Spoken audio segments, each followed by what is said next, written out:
সবাইকে স্বাগত জানাচ্ছি গ্লোবাল ভিউজে। আপনাদের সঙ্গে আছি আমি সুস্মিতা দাস।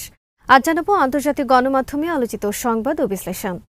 সরকার টিকিয়ে রাখতে এবার ফিলিস্তিনের পশ্চিম তীরে হত্যার মিশনে নামার চেষ্টা করছেন ইসরায়েলি প্রধানমন্ত্রী।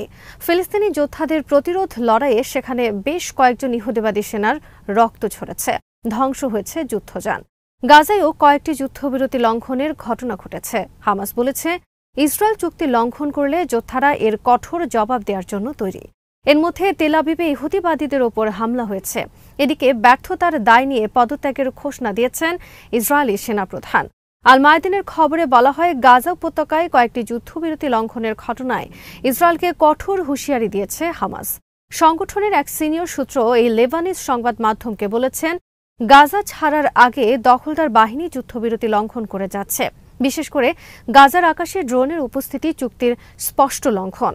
ওই সূত্র জানান, চুক্তির মধ্যস্থতাকারীরা ইসরায়েলকে সতর্ক করে বলেছে এই লঙ্ঘন অব্যাহত থাকলে চুক্তি বিপন্ন হতে পারে। হামাসের পক্ষ থেকে ইসরায়েলকে সতর্ক করে বলা হয়েছে, লঙ্ঘন চলতে থাকলে মোকাবিলা করার জন্য প্রতিরোধ যোদ্ধারা প্রস্তুত রয়েছেন। প্যালেস্টাইন ক্রনিকলের খবরে বলা হয়, যুদ্ধবিরতি চলাকালে সোমবার দক্ষিণ গাজার মধ্য রাফায় ইসরায়েলি স্নাইপারের গুলিতে এক ফিলিস্তিনি শিশু নিহত হন। মঙ্গলবার শহরের পশ্চিমে ইসরায়েলি বাহিনীর গুলিতে নিহত হন সালেম আবু সাবিকা নামে আরও এক ফিলিস্তিনি। সংবাদ মাধ্যমের তথ্য অনুযায়ী যুদ্ধবিরতি চলাকালে গাজায় মোট 4 ফিলিস্তিনি নিহত হয়েছেন। ইসরায়েলের কয়েকটি ট্যাঙ্ক বাফার জোন অতিক্রম করে বেসামরিক লোকজনের উপর গুলি চালিয়েছে বলেও খবর পাওয়া গেছে। তাছাড়া সোমবার পূর্ব রাফায় এক ইসরায়েলি ড্রোন থেকে বোমা ফেলা হলে 3 ফিলিস্তিনি আহত হন। হামাস এবং গাজার অন্য প্রতিরোধ সংগঠনগুলো হুঁশিয়ারি দিয়ে বলেছে, যুদ্ধবিরতি লঙ্ঘন অব্যাহত থাকলে পাল্টা আঘাত হানার জন্য তাদের বাহিনী পুরোপুরি প্রস্তুত। গাজায় যখন যুদ্ধবিরতি চলছে পশ্চিম তীরে, তখন ইসরায়েলি বাহিনীর সঙ্গে প্রচণ্ড লড়াই চালিয়ে যাচ্ছেন ফিলিস্তিনি যোদ্ধারা। আল মায়াদিনের খবরে বলা হয়, গাজার লজ্জাজনক পরাজয় ঢাকার চেষ্টায় মঙ্গলবার ইসরায়েলি বাহিনী জেনিন শহর এবং শরণার্থী শিবিরে ড্রোন ও বুলডোজার ব্যবহার করে বড় ধরনের হামলা চালায়। আলাক্সা মার্টার্স ব্রিগেডের জেনিন শাখা জানিয়েছে, বন্দুকের মুহুর্মুহু গুলি এবং বিপুল পরিমাণ এক্সপ্লোসিভ ডিভাইস বিস্ফোরণের মাধ্যমে ইসরায়েলি বাহিনীর সঙ্গে তীব্র লড়াইয়ে লিপ্ত হন তাদের যোদ্ধারা। জেনিন থেকে সংবাদদাতারা জানিয়েছেন, ফিলিস্তিনি যোদ্ধাদের একটি বোমা ইসরায়েলের একটি আর্মার্ড পার্সোনাল ক্যারিয়ারে আঘাত হানলে অনেক সেনা রক্তাক্ত হন। প্রতিরোধের মুখে আহত সেনাদের উদ্ধার করতে ইসরায়েলি সেনাবাহিনীর বেশ বেগ পেতে হয়েছে বলে জানায় আল মায়াদিন। জেনিনে দখলদারদের এই আগ্রাসনে নিহত ফিলিস্তিনের সংখ্যা 10-এ পৌঁছেছে বলে মঙ্গলবার বিকালে জানিয়েছে ফিলিস্তিনের স্বাস্থ্য মন্ত্রণালয়। এদিকে এক বিবৃতিতে ইসরায়েলের প্রধানমন্ত্রী বেঞ্জামিন নেতানিয়াহু বলেছেন, ইসরায়েলি সেনাবাহিনী, পুলিশ ও শিনবেত জেনিনে সন্ত্রাসবাদকে পরাজিত করার লক্ষ্যে একটি বিস্তৃত অভিযান শুরু করেছে। তিনি বলেন, ইরানি অক্ষ যেখানেই পৌঁছাবে তার বিরুদ্ধে আমরা দৃঢ়তার সঙ্গে কাজ করছি। গাজা, লেবানন, সিরিয়া, ইয়েমেন ও পশ্চিম তীরে আমরা এখনও সক্রিয় আছি। বিশ্লেষকরা বলছেন, প্রতিরোধ হামলা এবং বৈশ্বিক চাপে নেতানিয়াহু হিজবুল্লাহ এবং হামাসের সঙ্গে যুদ্ধবিরতি চুক্তিতে আসতে বাধ্য হলেও নিজের কলুষিক রাজনৈতিক ক্যারিয়ার ধামাচাপা দিয়ে ক্ষমতায় টিকে থাকতে যুদ্ধাবস্থা বজায় রাখার প্রাণপণ চেষ্টা চালিয়ে যাচ্ছেন। হিব্রু ভাষার বেশ কয়েকটি গণমাধ্যম মঙ্গলবার জানিয়েছে, প্রধানমন্ত্রী বেঞ্জামিন নেতানিয়াহু তার উগ্র ডানপন্থী অর্থমন্ত্রী বেজালেল স্মোট্রিচকে নিশ্চয়তা দিয়েছেন যে পশ্চিম তীরের ফিলিস্তিনি জনগণের বিরুদ্ধে হামলা জোরদার করা হবে। এই প্রতিশ্রুতি পেয়ে ওই মন্ত্রী পদত্যাগের সিদ্ধান্ত থেকে সরে আসেন। খবরে বলা হয়, গাজায় যুদ্ধবিরতি মেনে নেওয়ার কারণে স্মোট্রিচ মন্ত্রিসভা থেকে পদত্যাগ করার যে হুমকি দিয়েছিলেন তা বাস্তবায়ন করা থেকে তাকে বিরত রাখার জন্য নেতানিয়াহু বলেছেন তিনি পশ্চিম তীরে ব্যাপক মাত্রায় হামলা বাড়িয়ে দেবেন। স্মোট্রিচ গাজায় হামাসের সঙ্গে যুদ্ধবিরতির ঘোরতর বিরোধী ছিলেন এবং তিনি শুরু থেকে বলে আসছিলেন, যুদ্ধবিরতির অর্থ হবে হামাসের কাছে ইসরায়েলের আত্মসমর্পণ। অনেকে বলেছেন, জাতীয় নিরাপত্তা মন্ত্রী আরেক উগ্র ডানপন্থী ইতামার বেন গাভির আরও 2 মন্ত্রী সহ সরকার থেকে সরে গেছেন। এখন স্মোট্রিচের দল জোট সরকার থেকে সরে দাঁড়ালে নেতানিয়াহুর পতন ঘটবে। সরকার টিকিয়ে রাখার জন্য ভালো কিংবা মন্দ যে কোনো ধরনের সমঝোতায় যেতে কুণ্ঠিত হচ্ছেন না নেতানিয়াহু।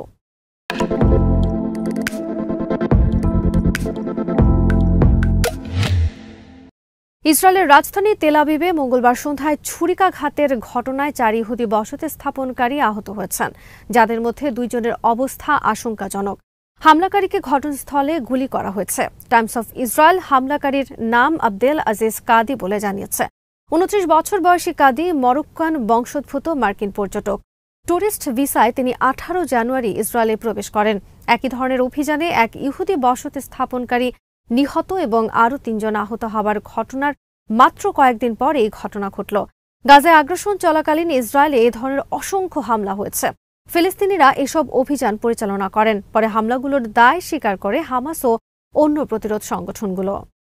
2023 সালের 7 অক্টোবর ইসরায়েলে হামাসের আল আকসা ফ্লাড অভিযান ঠেকাতে না পারার ব্যর্থতার দায় নিয়ে পদত্যাগের ঘোষণা দিয়েছেন ইসরায়েলের সামরিক বাহিনীর প্রধান লেফটেন্যান্ট জেনারেল হার্জি হালেভি।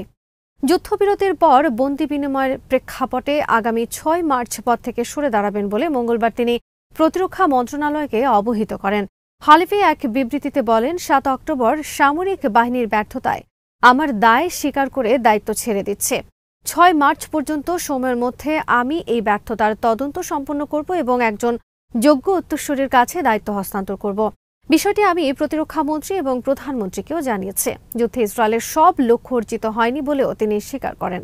সামরিক বাহিনীর বিদায়ী প্রধান বলেন, যুদ্ধের সব লক্ষ্য অর্জিত হয়নি। হামাসের লড়াই করার এবং সরকার পরিচালনার সক্ষমতা ধ্বংস করতে পণবন্দীদের ফিরিয়ে আনতে এবং হামলার কারণে বাস্তুচ্যুত ইসরায়েলিদের ঘরে ফেরা নিশ্চিত করতে সেনাবাহিনী আরও লড়াই চালিয়ে যাবে। পদত্যাগ করায় হালেভির প্রশংসা করেছেন বিরোধী দলীয় নেতা ইয়ার লাপিদ। একইভাবে প্রধানমন্ত্রী বেঞ্জামিন নেতানিয়াহুকেও পদত্যাগের আহ্বান জানান তিনি। লাপিদ বলেন, এখনই প্রধানমন্ত্রী ও তার গোটা মন্ত্রিসভার দায় নেওয়ার এবং পদত্যাগের সময়। খবরে বলা হয়, ইসরায়েলের সামরিক বাহিনীর সাউদার্ন কমান্ডের প্রধান মেজর জেনারেল ইয়ারন ফিনকেলম্যান ও পদত্যাগ করেছেন। গাজা উপত্যকা এই কমান্ডের অধীনেই পড়েছে। হামাসের এক কর্মকর্তা মঙ্গলবার নিশ্চিত করেছেন, আগামী শনিবার আরও 4 জন ইসরায়েলি নারী মুক্তি পাবেন। এর বিনিময়ে মুক্তি পাবেন ইসরায়েলি কারাগারে থাকা 200 ফিলিস্তিনি। তবে তিনি মুক্তিপ্রাপ্ত 4 নারীর নাম প্রকাশ করেননি। এই ঘোষণার আগে হামাসের এক মুখপাত্র জানিয়েছিলেন, পরবর্তী বন্দি বিনিময় রোববার হবে, যা পূর্ব নির্ধারিত সময়ের চেয়ে একদিন পর। তবে পরে হামাস এই সংশোধিত বিবৃতিতে জানায়, মুক্তি শনিবারই অনুষ্ঠিত হচ্ছে। যুদ্ধবিরতি চুক্তি অনুযায়ী চুক্তির প্রথম দফা অর্থাৎ 42 দিনে মুক্তি পেতে যাওয়া 33 বন্দির মধ্যে আরও 7 জন নারী রয়েছেন, যাদের মধ্যে 2 জন বেসামরিক এবং 5 জন সেনা সদস্য।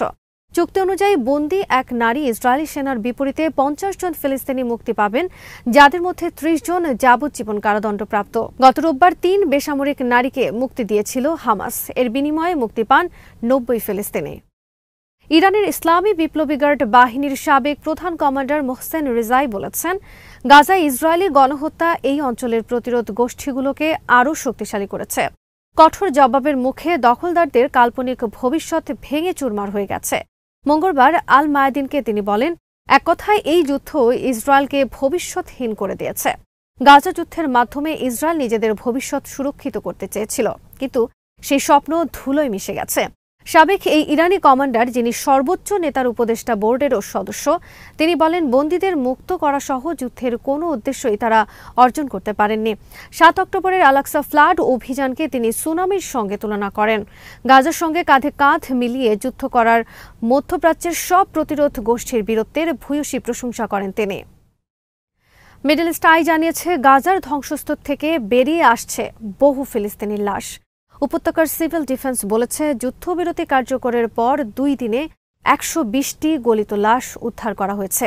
এদিকে গাজা এবং পশ্চিম তীরে জাতিসংঘের সহায়তা প্রকল্পের শীর্ষ কর্মকর্তা মুহান্নাদ হাদি জানিয়েছেন, যুদ্ধবিরতির পর 3 দিনে গাজায় প্রবেশ করেছে 2400-এর বেশি ত্রাণবাহী ট্রাক। এর মধ্যে 897টি ট্রাক ঢুকেছে মঙ্গলবার। আগের দিন সোমবার 630টি এবং বিরতির প্রথম দিন রোববার 915টি ত্রাণবাহী ট্রাক প্রবেশ করে গাজায়। তিনি জানান, ট্রাকগুলোর মধ্যে 50টি ছিল জ্বালানিবাহী, বাকিগুলোতে ছিল ময়দা, শাকসবজি, মাংস, ওষুধ, চিকিৎসা সামগ্রী, তাঁবু সহ বিভিন্ন উপকরণ। মার্কিন প্রেসিডেন্ট ডোনাল্ড ট্রাম্প মঙ্গলবার জানিয়েছেন, তিনি রাশিয়ার প্রেসিডেন্ট ভ্লাদিমির পুতিনের সঙ্গে যে কোনো সময় দেখা করতে প্রস্তুত। সাংবাদিকদের সঙ্গে আলাপকালে ট্রাম্পের কাছে জানতে চাওয়া হয়, পুতিন যদি আলোচনার জন্য রাজি না হন, তাহলে যুক্তরাষ্ট্র কি রাশিয়ার উপর নতুন নিষেধাজ্ঞা আরোপ করবে? জবাবে ট্রাম্প বলেন, হতে পারে। ট্রাম্প আরও বলেন, এই যুদ্ধ শুরু হওয়াই উচিত ছিল না। তখন যদি যুক্তরাষ্ট্রে একজন যোগ্য ও দক্ষ প্রেসিডেন্ট থাকতেন, তাহলে এই যুদ্ধ কখনো শুরুই হতো না। আমি প্রেসিডেন্ট থাকলে ইউক্রেন যুদ্ধ হতো না, রাশিয়া কখনো ইউক্রেনে হামলা করত না। পুতিনের সঙ্গে আমার খুব শক্তিশালী বোঝাপড়া ছিল। ট্রাম্প উল্লেখ করেন, পুতিন প্রেসিডেন্ট বাইডেনকে অসম্মান করেছেন। এটা খুব সহজ বিষয়। পুতিন সেই ধরনের মানুষ যিনি অন্যকে অসম্মান করেন, তবে তিনি একজন বুদ্ধিমান ব্যক্তি যিনি সবকিছু বুঝতে পারেন। বাইডেনকে তিনি গুরুত্ব দেননি, আর এ কারণেই এই পরিস্থিতির তৈরি হয়েছে। ট্রাম্প বলেন, পুতিন যখনই চাইবেন আমি দেখা করব। লাখ লাখ মানুষ মারা যাচ্ছে, পরিস্থিতি অত্যন্ত ভয়াবহ, অসংখ্য মানুষ প্রাণ হারিয়েছে এবং শহরগুলো এখন ধ্বংসস্তূপ। যুক্তরাষ্ট্র ইউক্রেনে অস্ত্র পাঠানো অব্যাহত রাখবে কিনা এই প্রশ্নে ট্রাম্প বলেন, আমরা বিষয়টি খতিয়ে দেখছি। আমরা ইউক্রেনের প্রেসিডেন্টের সঙ্গে কথা বলেছি, খুব শিগগিরই পুতিনের সঙ্গেও আলোচনা করব, দেখা যাক কি হয়। আজ এখানেই শেষ করছি। সবাই ভালো থাকুন, সুস্থ থাকুন আর দেখতে থাকুন বিডি ভিউজ। চ্যানেলটি ভালো লাগলে সাবস্ক্রাইব করুন, সংযুক্ত থাকুন আমাদের ফেসবুক পেজে।